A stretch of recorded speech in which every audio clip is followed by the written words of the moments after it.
할렐루야. 아멘. 자, 우리 인사 나눕시다. 사랑합니다. 축복합니다. 은혜 받고 돌아갑시다. 사랑합니다. 축복합니다. 은혜 받고 돌아갑시다. 아멘. 자, 한 주간 평안하셨습니까? 이제 캐나다 캘거리는 날씨가 덥긴 합니다만 좀 선선해졌죠. 이제 저녁에는 좀 찬바람이 불고 두꺼운 이불을 덮고 자야 될 정도로 조금 날이 많이 선선해졌습니다. 자, 그런 가운데서도 환절기에 항상 건강 주의하시고 또 주님 은혜 가운데에 귀한 믿음 생활 하시기를 축원합니다. 오늘은 지난 시간 함께 나누었던 은혜로운 말 합시다 말씀을 좀 마무리할까 합니다. 우리 지난 시간에 에베소 4장 29절 말씀 함께 나누었죠. 에베소 4장 24절에 23절부터 보면 오직 너희의 심령을 새롭게 되어 하나님을 따라 의와 진리의 거룩함으로 지으심을 받은 새 사람을 입으라 그렇게 말씀을 선포하시고 즉 다시 말해서 성령으로 새 사람을 입으라 성령의 사람이 되어라 말씀하시고 그 뒤에 본문에 나오면 25, 26, 27절의 말씀에 보면은 여러 가지 말씀이 많이 나와요. 그 가운데에 아주 주의 깊게 봐야 될 게 뭐냐면 우리가 하나님의 성령과 함께하고 또 성령의 도우심을 받고 살고 성령의 충만함을 살기 위해서 가장 근본적으로 해야 될 게 있는데 그게 뭐냐면 말입니다. 언어예요. 언어. 이 언어가 굉장히 참 중요한데 자 그러면 성령의 충만함으로 하나님의 믿음의 사람으로 살기 위해서 우리 언어 습관이 어떻게 되면 좋겠는가 어떤 말을 해야 되겠는가 오늘 본문의 말씀 속에 두 가지로 말씀을 나누어 주고 있어요. 29절 말씀에 보니까 무릇 더러운 말은 너희 입 밖에도 내지 말고 오직 덕을 세우는 데 소용되는 대로 선한 말을 하여 듣는 자들에게 은혜를 끼치게 하라라고 되어 있습니다. 오늘 본문의 말씀을 가만히 보면 지난 시간에 함께 나누었죠. 두 파트의 말씀이 나누어진다고 그랬어요. 우리가 은혜로운 말을 하고 성령의 말을 하라고 했을 때에 무슨 말을 많이 해야 될 것 같잖아요. 은혜로운 말을 많이 해야 될 것 같잖아요. 그런데 중요한 것은 그렇지 않고 먼저 우리가 성령의 말을 하고 성령의 충만한 하나님의 사람의 언어가 되기 위해서 첫 번째 어떤 훈련을 해야 한다? 침묵 훈련. 할렐루야. 할렐루야. 무릇 더러운 말은 너의 입 밖에도 내지 말고가 처음이었습니다. 우리가 하나님의 믿는 사람으로서 정말 언어의 습관이 바뀌고 언어의 능력이 발휘되기 위해서는 첫 번째 어떠한 것을 많이 하는 것도 중요하겠지만 더 중요한 것은 뭐냐면 언어의 말을 하지 않는 게 중요합니다. 자 그러면 무릇 더러운 말은 너희 입 밖에도 내지 말라. 이 더러운 말이 무엇인가 지난 시간에 함께 나누었습니다. 두 가지의 맥락으로 나누었어요. 첫 번째 어떤 말씀이었죠? 자기의 비관적인 말, 자기의 부정적인 말. 하나님께서 우리를 피택하시고 하나님을 선택하시고 하나님의 자녀로 삼으시고 각 교회에 이 세상을 우리를 보내셨습니다. 그럼 얼마나 우리의 능력이 참 많아요. 그래요? 안 그래요? 근데 중요한 것은 우리는 계속 어떻게 해요? 말하지 못합니다. 하지 못합니다. 그 이유가 뭐냐면 자기를 너무 과소평가하고 자기를 너무 비하하는 말을 참 많아요. 그러니까 말하지 말고 말하라고 되었습니다. 다윗에게도 그랬고 또 에레미야에도 하나님께서 어떻게 말하지 말고 말하라. 그러니까 너희의 약함이라든지 너희의 부족함이라든지 너희의 부족한 환경이라든지 이거를 말하지 말라는 거예요. 그렇다고 해서 말하지 않는다고 해서 그 환경이 없어지는 것이 아닙니다. 중요한 건 뭐냐면 하나님께서 주님께 도우시고 함께 하시니까 너희 환경이나 네 능력이나 네 스펙에 너무 기죽지 말고 너무 비관적인 말을 하지 말고 하나님께서 먼저 침묵하라는 거예요. 할렐루야. 두 번째는 뭐였어요? 비관적인 말, 비판적인 말, 부정적인 말을 하지 말라고 그랬습니다.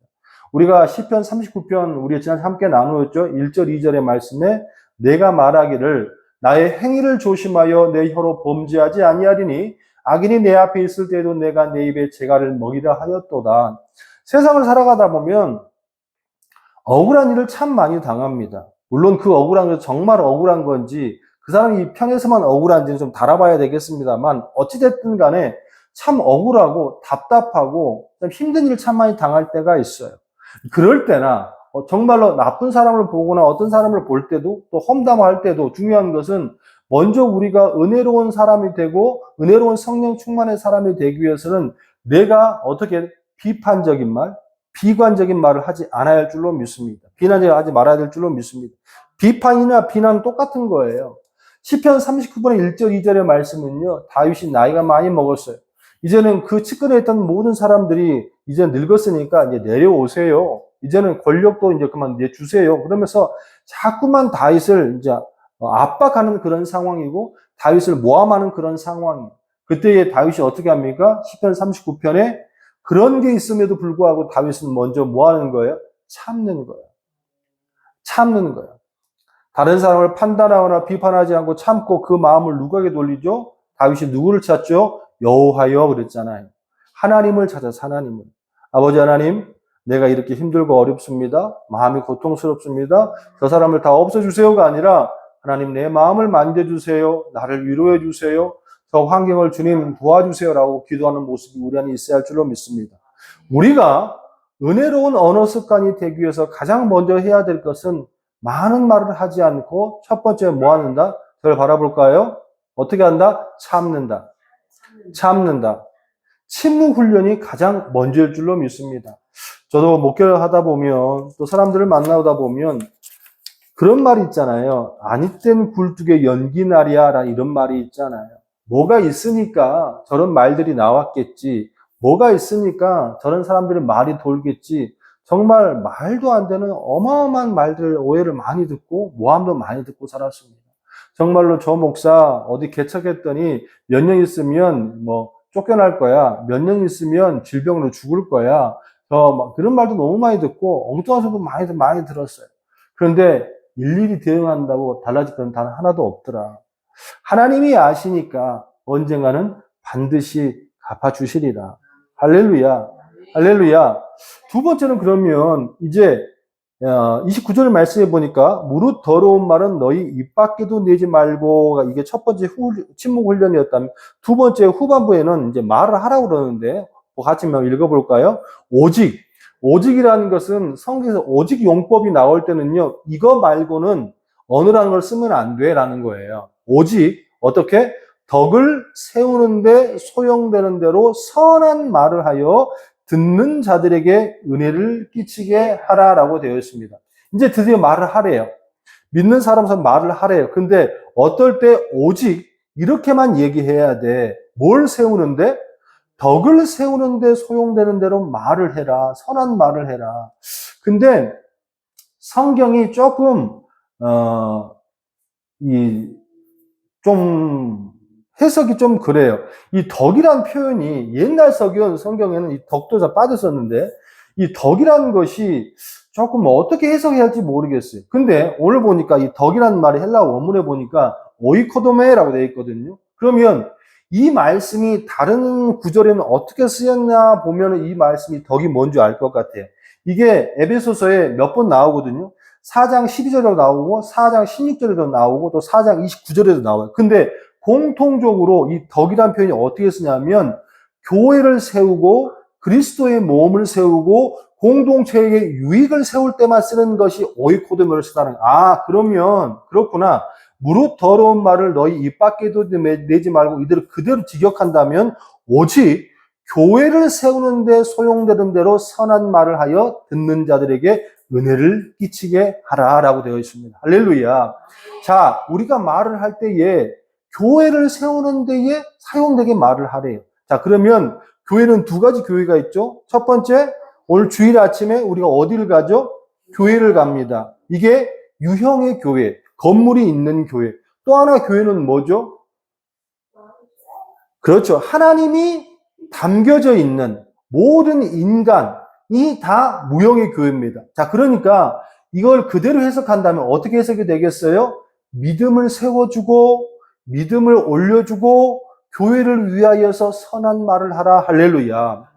우리 부모들이 자식들한테 말을 하잖아요. 그런데 부모들이 자녀들에게 송교를 보니까 상처 주는 말, 부모들이 나쁘게 하는 말에 애들이 보니까 너 한 100명 중 가장 많이 상처를 받는 사람이 누구야? 라고 했을 때에 73%가 엄마 또 아빠입니다. 근데 부모라는 거예요. 부모. 그러니까 가장 많이 상처를 많이 받아요.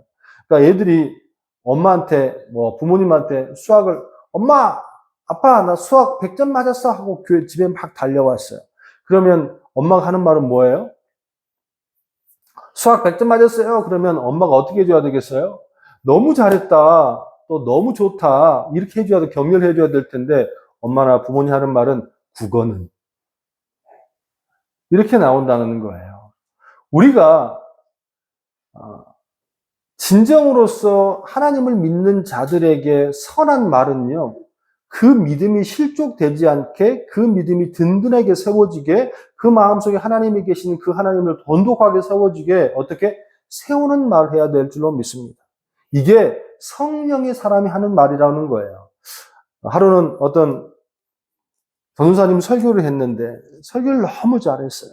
너무 잘하고 좀 은혜롭게 했어요. 그랬더니 권사님이 그런 말을 하는 거예요. 전사님 너무 말씀이 좋아요. 너무 은혜 받았어요. 막 이렇게 했단 말이에요. 그때 옆에 다른 권사님이 한마디 했습니다. 권사님 교만해져. 그런 말 하지 마세요. 그래서 했다는 말 내가 들은 적이 있어요.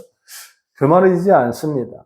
목사님들도 또한 전도사님들도 사역자들도 다 격려받기를 원하고 세워지기를 원합니다. 할렐루야. 무엇인가를 판단하고 비판하고 정확하게 알려주는 것도 좋지만 우리 주님께서는요, 덕을 세우래요. 믿음을 세워주래요. 그래야 그게 선한 말이고 은혜로운 말이라는 줄로 믿습니다. 할렐루야.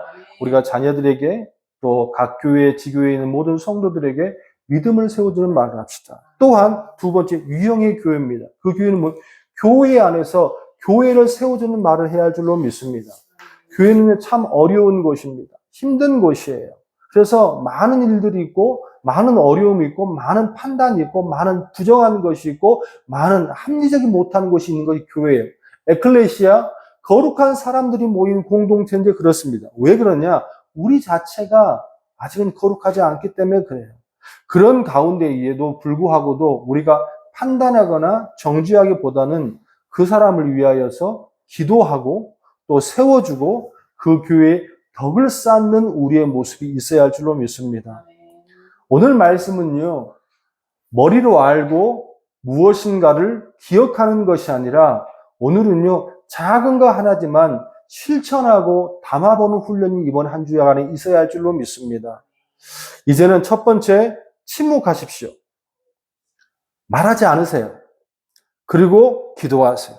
두 번째는 해야 하면 말을 하십시오. 근데 그 말이 어떤 말이야? 세우는 말을 하기를 원합니다. 반드시 세워주는 말을 하기 원합니다. 말씀을 마무리하기를 원합니다. 저는 말씀을 마무리하다가 마태복음 15장 30절, 31절에 아주 중요한 포인트 하나를 찾았습니다. 제가 한번 읽어볼게요. 예수께서 거기서 떠나사 갈릴리 호수가에 이르러 산에 올라가 거기에 앉으시니 큰 무리가 다리 저는 사람과, 첫 번째 누가 왔어요? 다리 저는 사람과 장애인과 맹인과 말 못하는 사람과 여럿을 데리고 와서 예수 발 앞에 앉히며 고쳐주시니 큰 무리가 왔는데 가장 먼저 온 게 다리를 저는 사람이 왔어요. 또 장애인들도 왔어요. 앞이 보이지 못한 사람도 왔어요. 말 못하는 사람이 왔어요. 이렇게 했는데 주님께 이 사람들을 고쳐주었어요. 고쳐주었는데 이 31절의 말씀 보니 이 순서가 좀 바뀌어 있습니다. 첫 번째 다리 저는 사람이 왔고 장애인이 왔고 맹인이 왔고 말 못하는 제일 먼저 나중에 왔어요. 근데 고침을 받은 순서는 31절에 말 못하는 사람이 말하고 장애인이 온전하게 되고 다리 저는 사람이 걸으며 맹인 보는 것을 무리가 보고 놀랍게 여겨 이스라엘 하나님께 영광을 돌리니라. 이게 아무것도 아닌 것 같은데 이 순서가 왜 바뀌었을까? 아니 순서대로 한다면 먼저 온 사람을 고쳐줘야 되지 않겠습니까? 그런데 주님께서는 가장 먼저 뭐한 사람을 고쳐줬어요? 말 못한 사람을 고쳐줬어요. 저는 이 모습을 이렇게 생각합니다. 하나님께서 그 사람의 입을 트이는 것은 그 입으로 가장 먼저 뭐 하라고? 가장 먼저 뭐라고? 하나님의 영광을 돌리고 사람들에게 전파하고 입술로 고백하고 이게 가장 먼저라는 거. 할렐루야. 그리고 하나님께서 예수님이 생각하시기에 우리 인간에게 가장 먼저 회복되고 먼저 고쳐져야 될 것이 무엇이다? 입술이다. 그 입술이 고쳐질 때에, 그 언어가 고쳐질 때에 그 사람의 환경이 고쳐지고 생활이 고쳐질 줄로 믿습니다. 너희 말을 항상 은혜 가운데 소금으로 맛을 냄과 같이 하라 라고 되어 있습니다. 우리가 이번 한 주간은요, 과하지도 않고 싱겁지도 않고 적절하게 아름다운 맛을 낼 수 있는 그런 언어의 신앙인들 되시기를, 꼭 은혜로운 한 주가 되시기를 주님의 이름으로 축원합니다. 우리 다 같이 기도하겠습니다. 하늘에 계신 우리 아버지여, 이름이 거룩히 여김을 받으시오며 나라에 임하옵시며 뜻이 하늘에서 이루어진 것 같이 땅에서도 이루어지이다. 오늘날 우리에게 일용할 양식을 주옵시고 우리가 우리에게 죄 지은 자를 사하여 준 것 같이 우리의 죄를 사하여 주옵시고 우리를 시험에 들게 하지 마옵시며 다만 악에서 구하옵소서. 대개 나라와 권세와 영광이 아버지께 영원히 있사옵나이다. 아멘. 사랑합니다. 축복합니다.